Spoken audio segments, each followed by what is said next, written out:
So you just found out that when under times of heightened emotion or special circumstances, your leg suddenly ceases to be a leg and becomes a spear of a halberd. What do your parents do? Comfort you? Seek help? Nope! They ship you off to Death Hogwarts and force you to control your apparently insatiable taste for blood because you accidentally transformed one time. This is the initial spark of the spin-off Soul Eater Not, which rides on the coattails of the immensely popular Soul Eater series. Does it make the cut?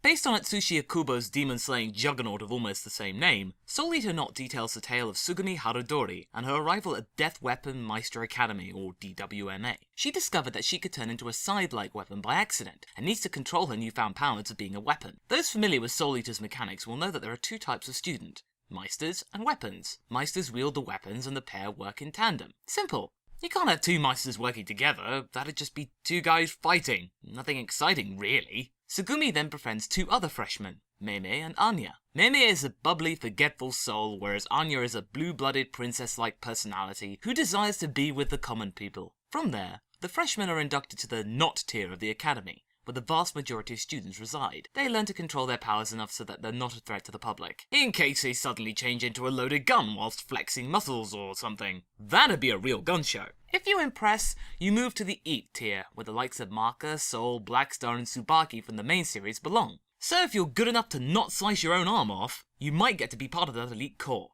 This spin-off is an interesting concept on its own merit, but when compared to its parent anime, it's not as impressive. Soul Eater Not takes place before the events of Soul Eater, but it may as well have been set in another dimension. The whole universe is so different to what preceded it. Or succeeds it, I don't know. I will admit, I've not seen Soul Eater bar the first couple of episodes, but I am aware of the distinctive art style that it had, plus its edgy characters and off-the-wall narrative, which meant it deserved to be considered as a modern classic and earning a spot in the annals of anime history. Its prequel is nowhere near as unique. It feels like the generic genie has transformed the standout style and moified it to the extreme. It's all the more palpable when you consider that characters from the original show pop up regularly. Even Maka and Soul, the title characters, show up and demonstrate their prowess in a fanservice-filled first episode. Maka also interacts with Sugumi at the beginning, a la Yugi and Jaden in Yu-Gi-Oh! GX, and it's here the style shift is most depressing. Akubo's artwork has been lost in a pit of moe and normality. The whole package feels different, and fans of the original will be left feeling as flat as the artwork feels to me. Thankfully, the show is still under the same animation team, Bones, that Soul Eater was under, so there is a continuity in terms of the fundamentals of animation and detailing, but it doesn't quite save the show from the threat of mediocrity. Now this is where me not seeing the original became an advantage. Granted, I was familiar with some of the basics of the parent anime,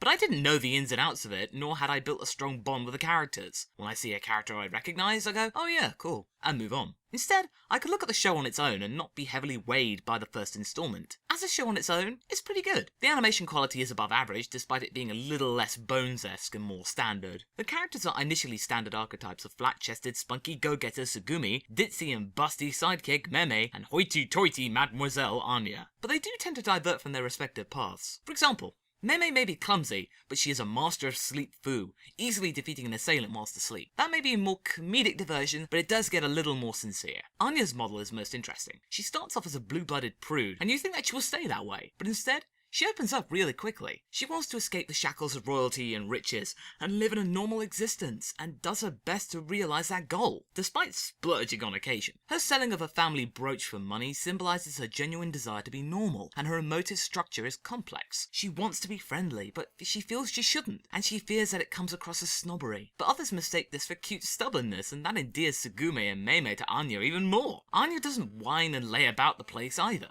She throws herself into new endeavours and applies herself atypical to the norm, which is great. As for Sugumi, she may be less unique than the other two, but she's a likeable lead, and the fact she's not super duper perfect at the start means that character development is on the cards here. Goody! At the start of the first episode, one of Sugumi's dreams was to be in a love triangle for her affection in a normal high school. She does get that. Kinda. She is in a triangle for loyalty with two girls, or meisters, in an abnormal high school. Close enough? It's a cute narrative twist which caps off the first episode rather well, and puts the pre-DWMA Sugumi to bed, and a whole new character to emerge then on. Soul Eater Not can be summated in two ways. You've seen the original series. You'll get a small kick from some of the characters making brief appearances, but you'll be disappointed or even horrified at the cutification of some of your favourite characters into blander facsimiles, thus besmirching the model you fell in love with in the first place. Or you haven't.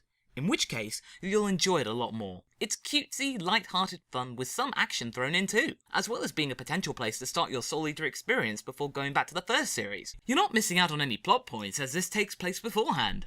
Okubo had been writing Soul Eater for 10 years before ending it in 2013. It's only fair that he would want to refresh his universe somewhat with a different take on its canon. Better that than nothing, eh? It's certainly way better than I expected. I thought I was going to get a moe bastardization. Instead, I got something a lot more substantial. Great! Soul Eater Not is available to stream on Funimation's website. My rating?